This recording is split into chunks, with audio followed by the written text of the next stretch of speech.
Hello and welcome to the Vale this week from Bro Radio. We are back for 2026 with a full hour of news, sport and events in and around the Vale of Glamorgan.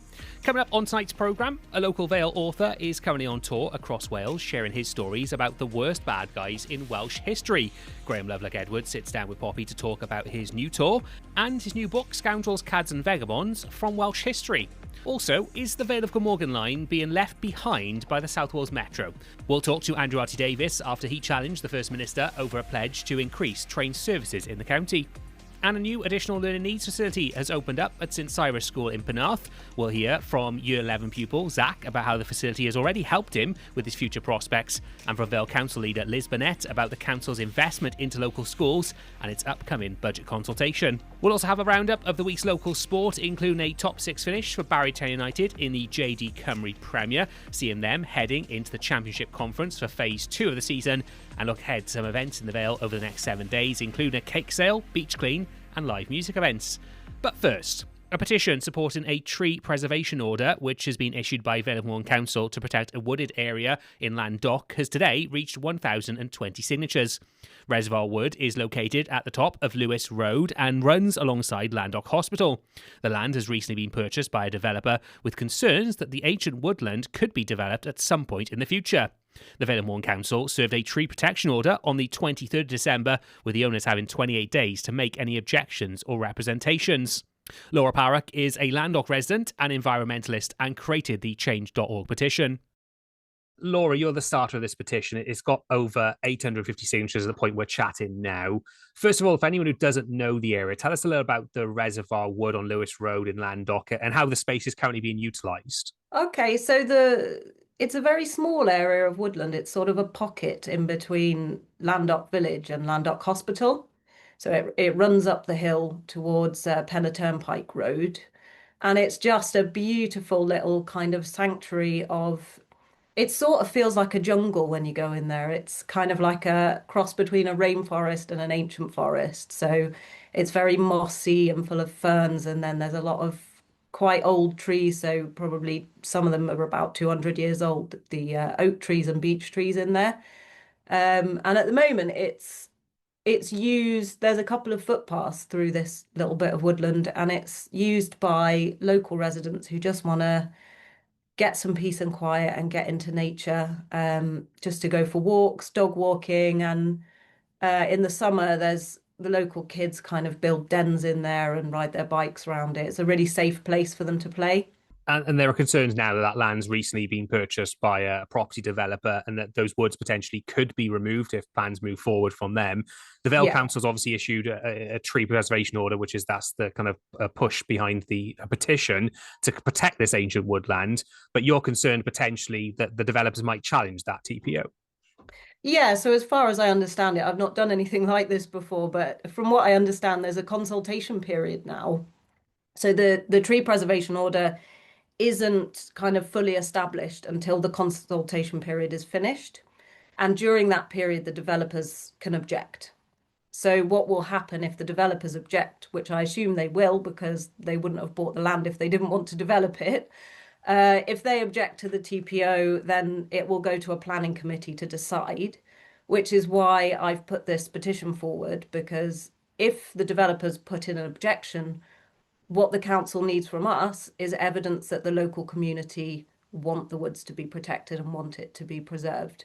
So what we're trying to demonstrate is that the community is behind the council on getting this tree preservation order and looking after this woodland for the future. So far, at the time of recording, the petition's got 850 signatures, essentially supporting the tree preservation order for the Reservior Wood. When you put the petition together, were you expecting such a strong response from the local community? No, I've been bowled over. It's been amazing. I thought maybe we'd get about 200, 250 if I was lucky.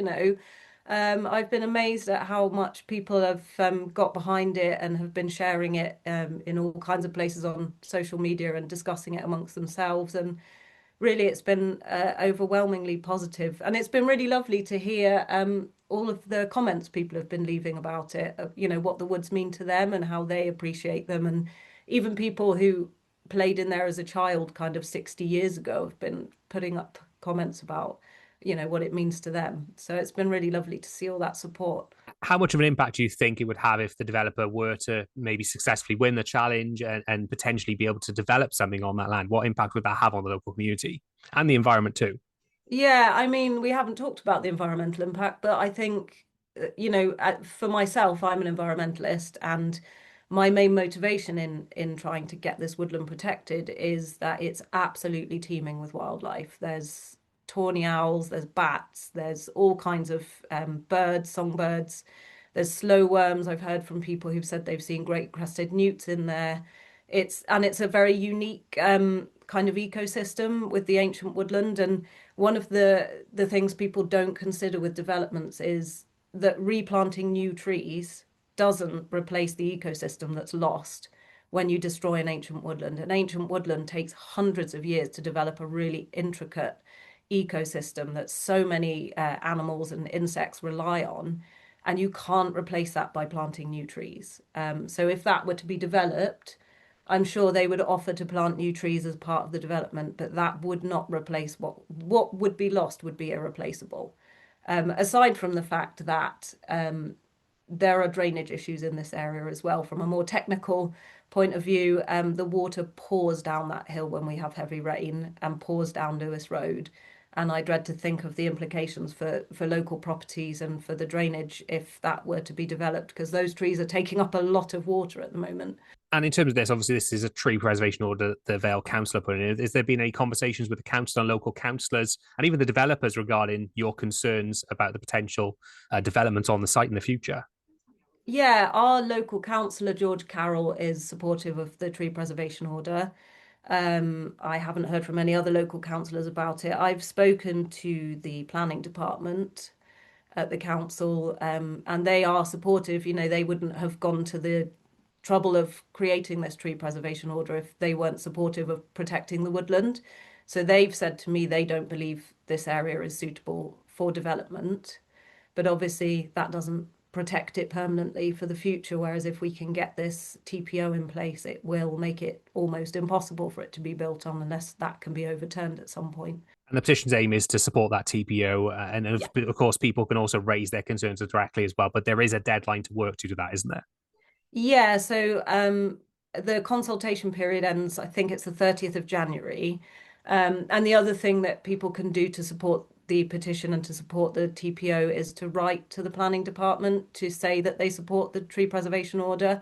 And the details for that are also on the petition. That was Laura Parrock, the creator of a change.org petition supporting a tree preservation order for Reservoir Wood in Llandough. Now, Councillor George Carroll is the ward councillor for the area and the leader of the Vale of Glamorgan Conservative Group on Vale Council and joins us now. There's been strong support for this TPO for this site. Tell us about some of the concerns that have been raised with you from local residents. Well, obviously, residents want to see this land protected. It's natural ancient woodland. It's a very pleasant space, and it's something that is completely unsuitable for any kind of development, particularly for housing. I do want to stress at the outset that there aren't any plans to develop the site. There hasn't been a planning application submitted. I have spoken to the council. They've confirmed that it was put forward as a candidate site in the replacement local development plan. That was rejected. It was deemed not suitable for further consideration owing to the fact that it's a special landscape area. But my point of view is quite clear. Anything that can be done to add further protection to that site, to make it harder to develop it and to keep it in its current state, is something that's very much to be welcomed. So it's for that reason that I support the principle of a tree preservation order on the site, and I know that that's a view that's widespread among the community. And this is a piece of land that many people might not even know really exists. It is one that's been used by local residents for walking dogs, for children to play in. How important is this space, not just for local ecology, but also for local residents to be able to enjoy? Well, ultimately, all communities should have access to green spaces and to natural environments. We don't want to see our whole communities concreted over. We don't want to see things become excessively urbanised. Llandough is very much on the sort of rural urban fringe, if you like. We're a suburban area, but neighbouring villages are very rural in character. You've got Mickleston, Le Pit, and you've got Leckwith and parts of Dinas Powys as well.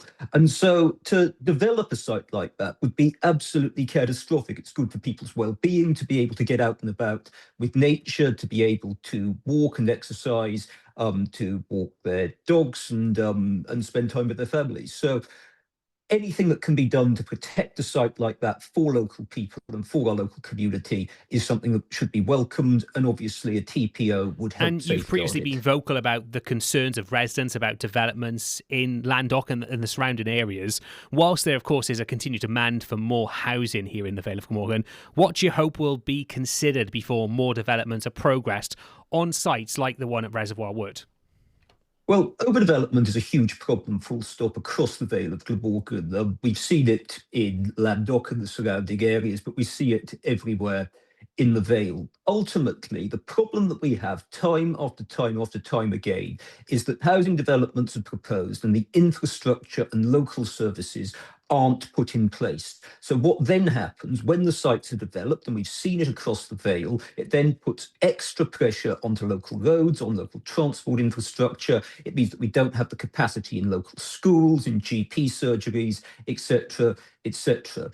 And that causes huge problems for our communities and for our society more generally. And this all comes from the fact that we have unsustainable population growth. In my view, we're not able to keep up with the demand, and the consequence of that means that our communities suffer. So we need to completely rethink our approach to development. The replacement local development plan went before the Vale of Glamorgan Council again this week. I voted against submitting the draft deposit plan to Welsh Government and taking it out to further consultation. I believe the plan as it stands is flawed. It's not going to get the thumbs up from the public when it goes out to consultation. I said it needs to go back to the drawing board, be torn up and started again. I'll continue to make that case because ultimately, once you go ahead with inappropriate developments, the consequences then are very difficult, if not possible, to overcome. So it's vital that we get this right at this early That was stage. Councillor George Carroll, councillor for the Llandough ward and leader of the Vale of Glamorgan Conservative Group. A spokesperson for the Vale of Glamorgan Council told Bro Radio News the council has served a tree protection order on Reservoir Wood to provide an additional layer of protection for the woodland. The TPO was made following a request from residents and reflects concerns about potential future loss of trees in the area. Much of the woodland is already designated as ancient woodland, and although the land was found not to be suitable for future development projects, the TPO provides an additional safeguard by requiring council consent for any works involving the protected trees. The TPO is subject to a 28-day consultation period. If objections are received during that period, it will then be considered by Planning Committee before a decision is made on whether to confirm the order. And of course, we'll keep you up to date on this story in the weeks to come here on The Vale This Week at Bro Radio. Now then, let's take a look at some of the top local news stories from the past 7 days with Austin Sparks. First, more than £3,000 has been raised for a Dinas Powys family after their house was gutted by fire. An investigation found a lithium battery for an e-scooter was the cause of the blaze on Caerphilly Close in the early hours of last Friday. The Buckler family said they were facing a long road ahead after losing everything inside their home. It took nearly 4 hours to bring the fire under control. A paedophile from St Nicholas has been jailed after he was caught by an online decoy. Andrew Peters sent explicit photos of himself to someone he believed was a 13-year-old girl on social media. Cardiff Crown Court heard he had already been cautioned by police for a separate offence. Peters was sentenced to 2 years and 9 months in prison. Council tax bills are set to go up by 5.5% this year. Vale of Glamorgan Council says it will get a real-term increase in Welsh Government funding for the first time in a long while. But a report, due to be discussed on Thursday, says the local authority still faces a budget gap of nearly £6.6 million. Opposition parties have criticised the plans for an above-inflation tax hike. Plans for a major new solar farm have been on show in Sully. The Welsh Government-backed scheme could see a site at nearby Llandough generating enough power for nearly 14,000 homes. Mark Roberts is from Trydan Gwaed Cymru. Not all of that site would be used for solar farm, but we can use the Welsh Government land to enhance biodiversity and also to link in and possibly improve recreational access by enhancing those footpaths to the benefit of local communities who use the area. Another drop-in event will be held in Penarth on Saturday as part of an ongoing public consultation. And finally, 3 roads in the Vale could see their speed limits increased to 30 miles an hour. Councillors will this week consider plans to scrap the controversial 20-mile-an-hour limit on routes in Calbridge, Roos and Sully. But 3 more roads in Llandough, Penarth and Ogmore by Sea could revert to the default limit following a review. A report will be discussed on Thursday. You're listening to The Vale This Week from Bro Radio. A new additional learning needs facility has recently opened in Penarth. Celia Hamblin has more. The new space at St Cyres School has been created through an investment by the Vale of Glamorgan Council. It's to support children and young people who find learning significantly harder than most peers their age, or have disabilities which may hinder their access to typical educational facilities, thereby requiring extra support. During a round table on Monday, Vale Council leader Liz Burnett met with pupils and teachers to find out how the facility, which opened back in December, is already making a difference to pupils and their prospects. Liz told us about the investment in the new facilities at the school. Well, the new facility is what we call a resource base, and it's particularly for young people with particular sort of difficulties in accessing mainstream education. Some of the young people need to come into the resource base and be here full time while they get used to it. Some of them will dip in and out of lessons. Some of them actually come here for a couple of days and are otherwise in another school elsewhere in the Vale of Glamorgan.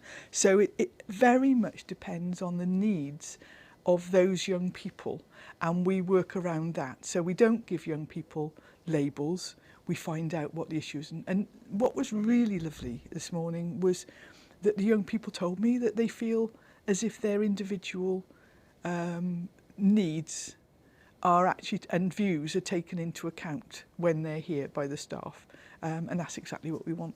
It's actually interesting to talk to some of the older ones, and they've started to think about possibilities. They've started to think about their future. This opens up a whole new world for them. So they shouldn't just have to dwell in the here and now. Most young people, you know, they might have already thought they want to be a train driver or a doctor or something else. But to be able to talk to the young people in this space and hear what their aspirations are for the future, I think that's brilliant. One of the pupils who has seen the benefit of the new facility is Zach from Year 11. So it was a smaller space, so the amount of people that could get in and out was quite limited. So the support was far less than it can be now. There was far less facilities, bathrooms, exercise rooms for some of the kids that need physio, and some of the kids that need regulation. So now there's a good new sensory room. And all in all, it was a far more restrictive space on terms of being able to be social and all that type of things. It's a big difference. It's a lot more open of a space, so it allows for a lot more communication with a lot more different people simultaneously.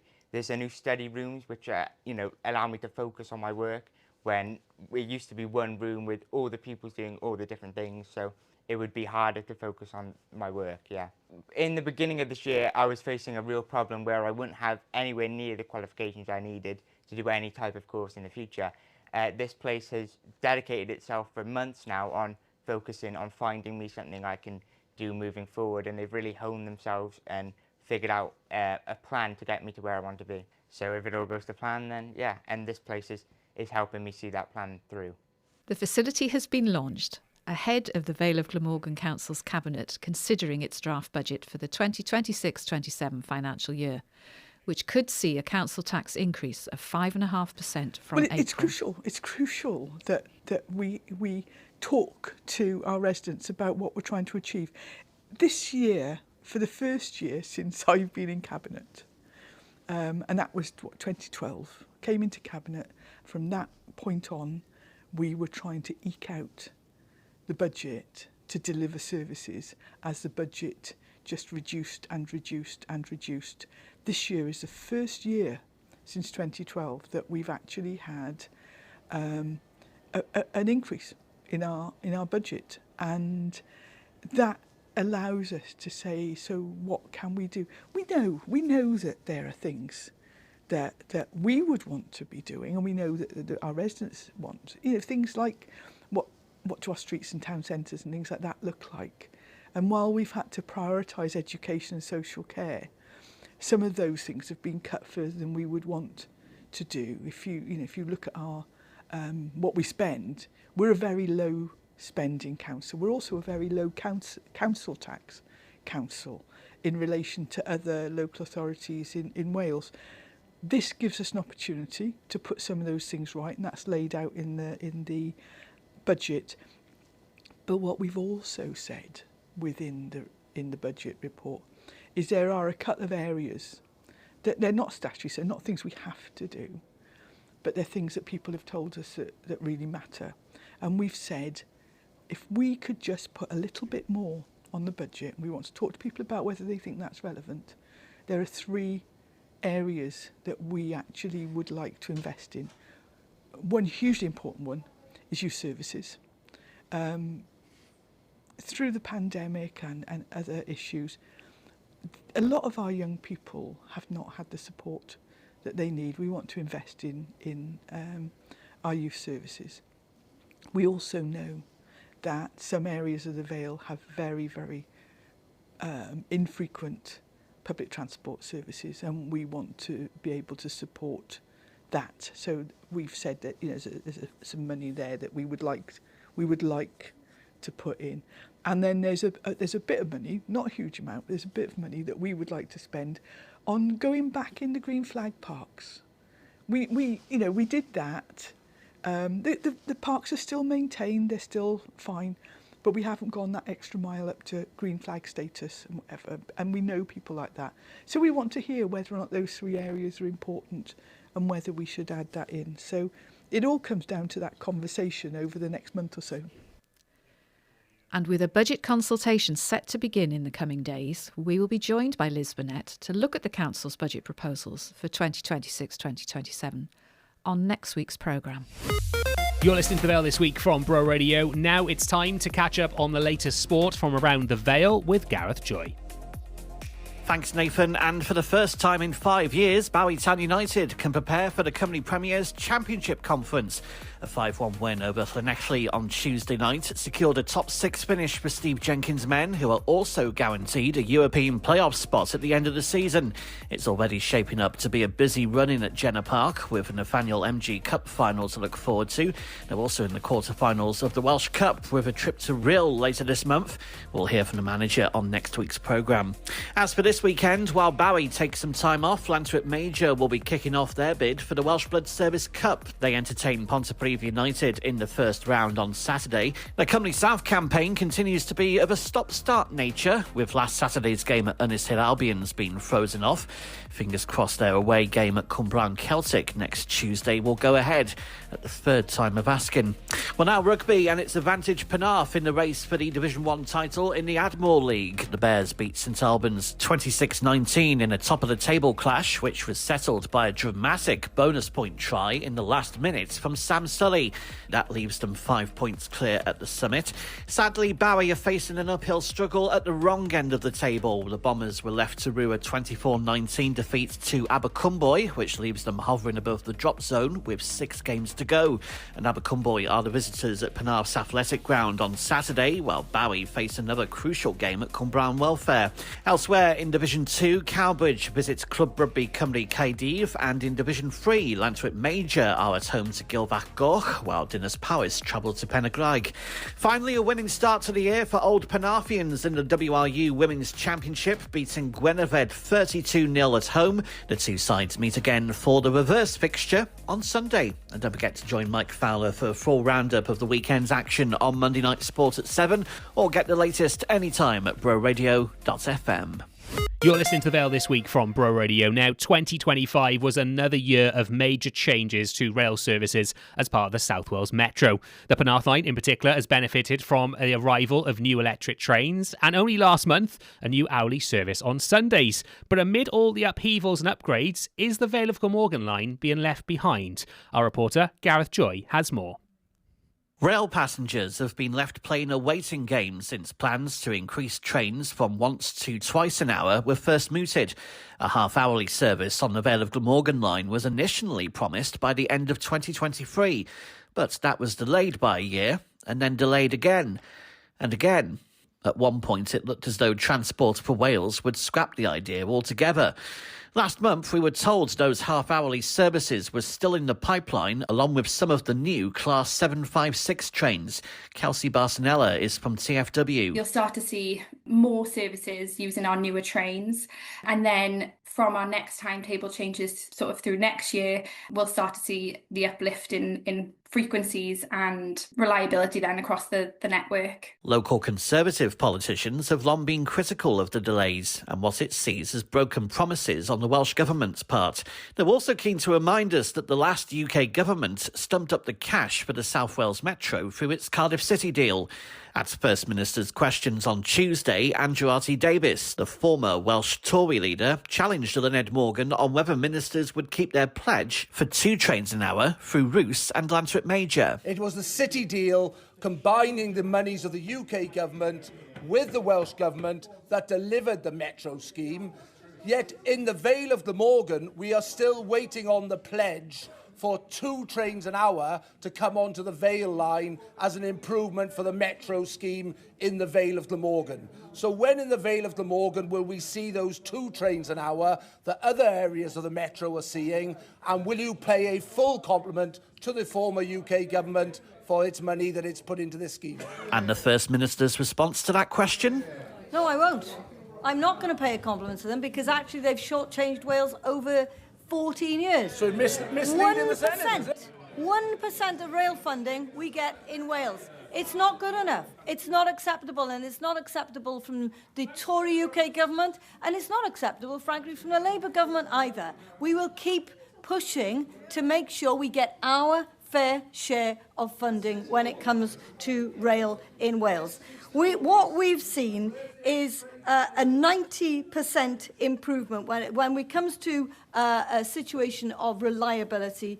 90% of Transport for Wales services on the Core Valleys line arrived within 3 minutes of their scheduled time. And that makes us, in the Core Valleys area, the best performing rail network for punctuality in Great Britain. Well, that was the Senate of yesterday. We are now joined on the programme by the South Wales Central MS for the Conservatives, Andrew RT Davies. Thank you for joining us. Thank you for having me, Gareth. These frustrations do go back some years now, don't they? Yeah, they're huge frustrations because obviously the Vale Council in their LDB planning process has a huge number of new housing developments scheduled along the coast of the Vale of Glamorgan, and obviously that's served by the Bridgend to Cardiff Vale line, and it is desperate that extra capacity is installed with extra trains to take passengers into and out of Cardiff and Bridgend and the Vale itself to alleviate congestion, which many people suffer on a daily basis. When you consider the work that's been done on the Penarth line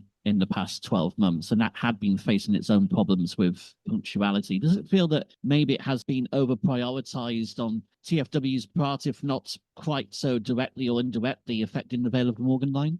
Well, it is a lack of priority. That's the simple answer. I mean, I can remember standing in Roos at a local government by-election, and we were promised then that 2 trains an hour were coming to the Vale of Glamorgan line. And here we are in 2026, and the First Minister of Wales, who obviously heads up the Welsh Government, of which Transport for Wales is a subsidiary organisation, can't give a commitment when that 2 trains an hour target is going to be hit.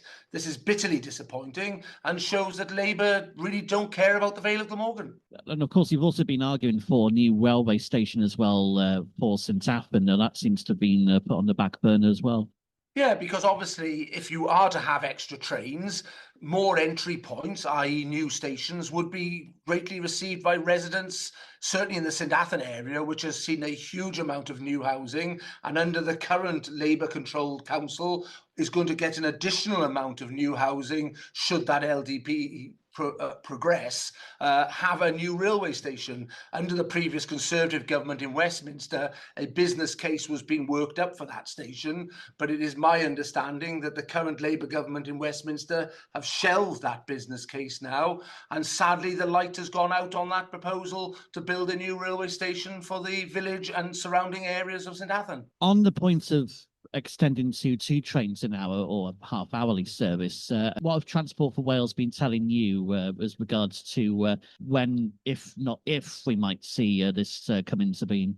Well, literally radio silence, similar to what the First Minister wouldn't give a commitment yesterday, and if the head of the government is not able to commit to obviously the increases in rail services that other parts of the lines in the South Wales area are enjoying, you have to pose the question, why isn't Labour prioritising the Vale of Glamorgan? Barry is the largest town in Wales. There is a huge amount of house building going on along the coast, as many people can see, and obviously there has been in recent years a completion of many developments, and so the population is only going one way. The roads are gridlocked at certain times of the day, and those extra trains are desperately needed so that people do have an alternative, reliable means of transport to get to their place of work and get around the Vale of Glamorgan and into Bridgend and into Cardiff. We spoke to Transport for Wales ourselves on this programme last month, and they suggested that possibly this year the frequency of trains could increase. Likewise, some of those new tri-mode trains that we've been seeing on the Penarth line, they could well be rolled out.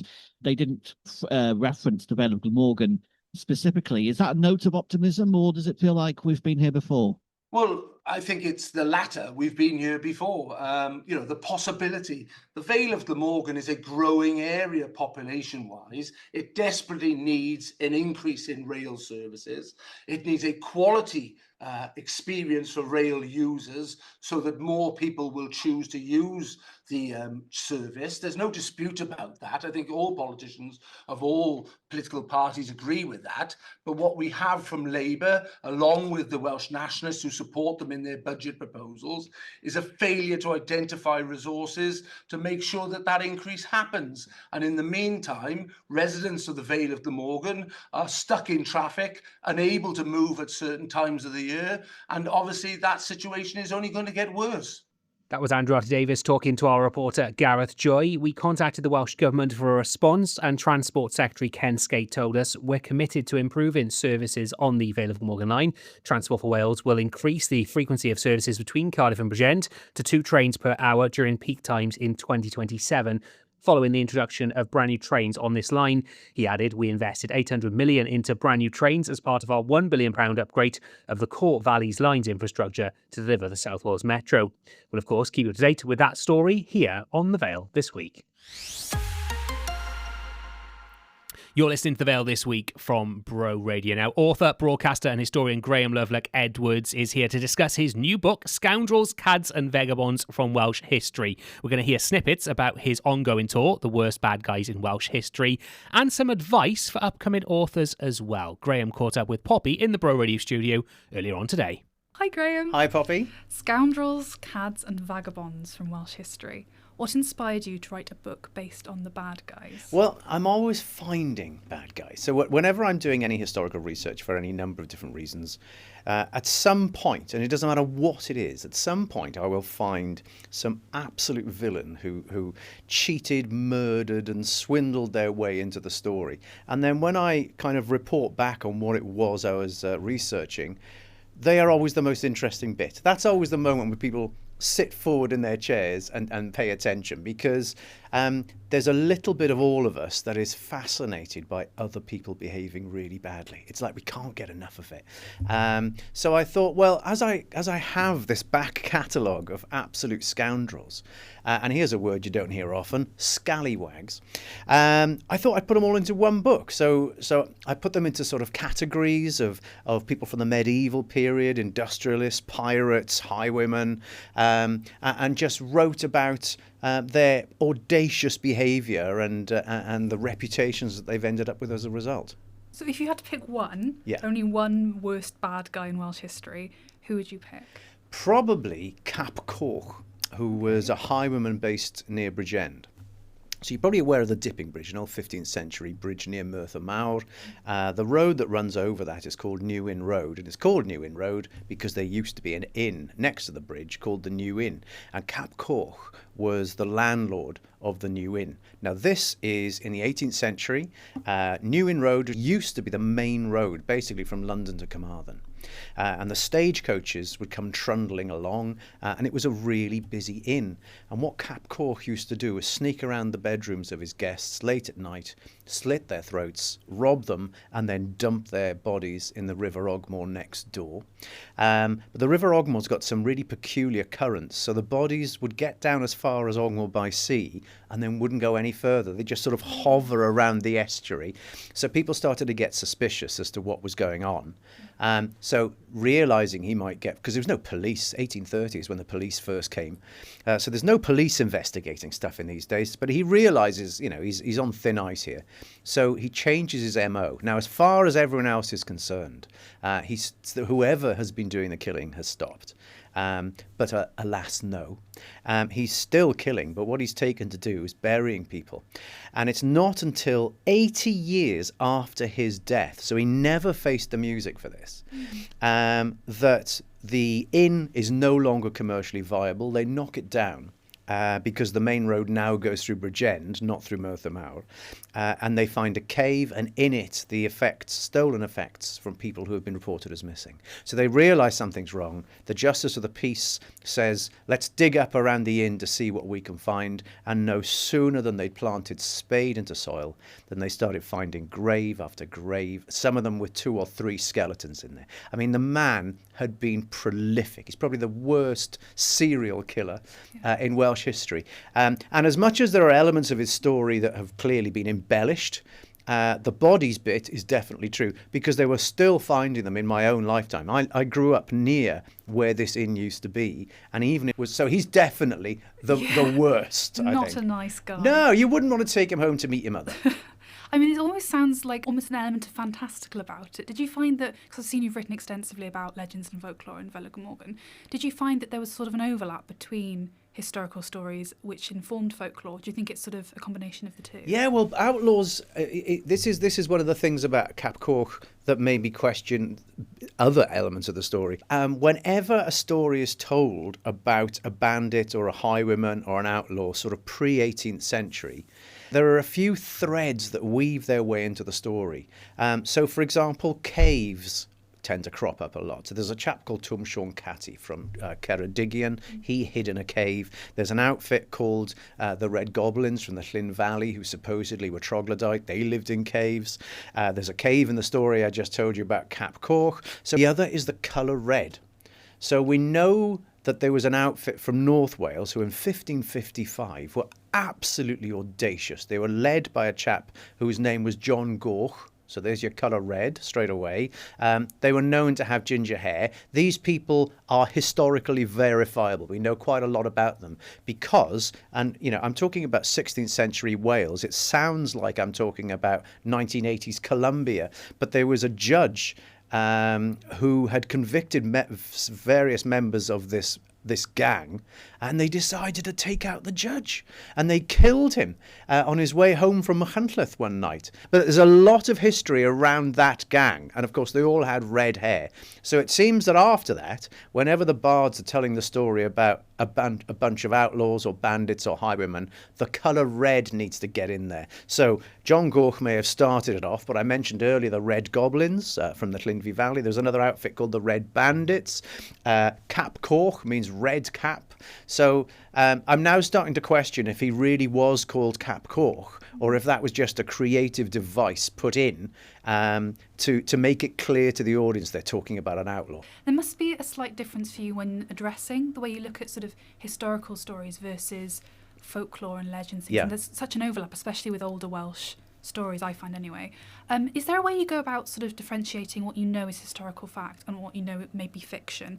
And is there an element of, when you're storytelling, do you ensure that everything's sort of categorically correct, or do you let an element of magic? I let the magic creep in, but I always make it clear that this bit probably isn't true. So I let people decide for themselves. The problem with a lot of Welsh history is it wasn't captured by people who were there at the time. So the Victorians, for example, there was a brief period after the Mabinogion got translated into English when the English aristocracy fell head over heels with Welsh folklore and legend, in the same way that everyone in America fell in love with all things Australian when Crocodile Dundee came out.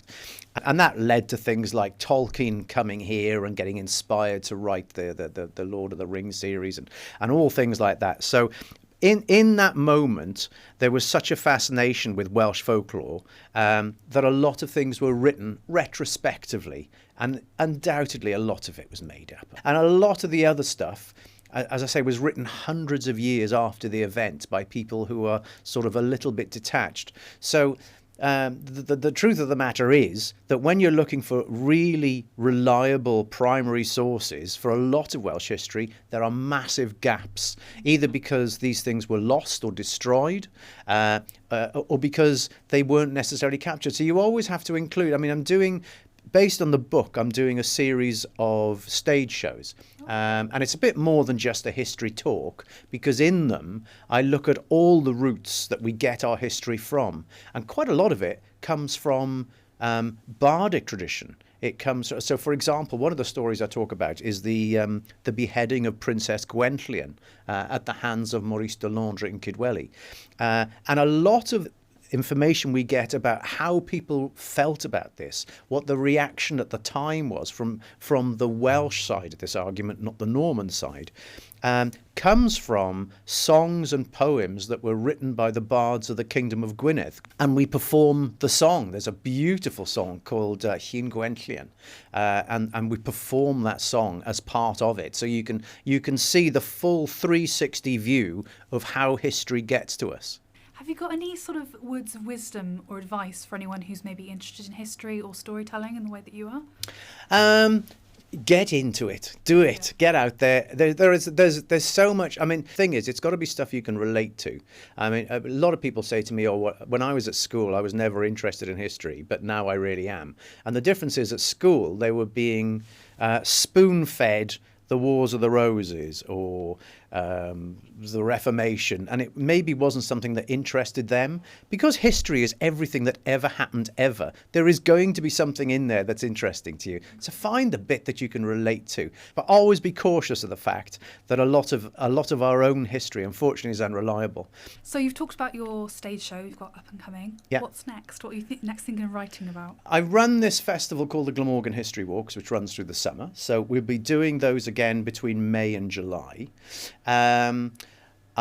There's also going to be a book to accompany those walks, so people who can't do a specific walk on a specific date can do it whenever they want, because the book will have interactive maps you can download onto your phone so you don't get lost.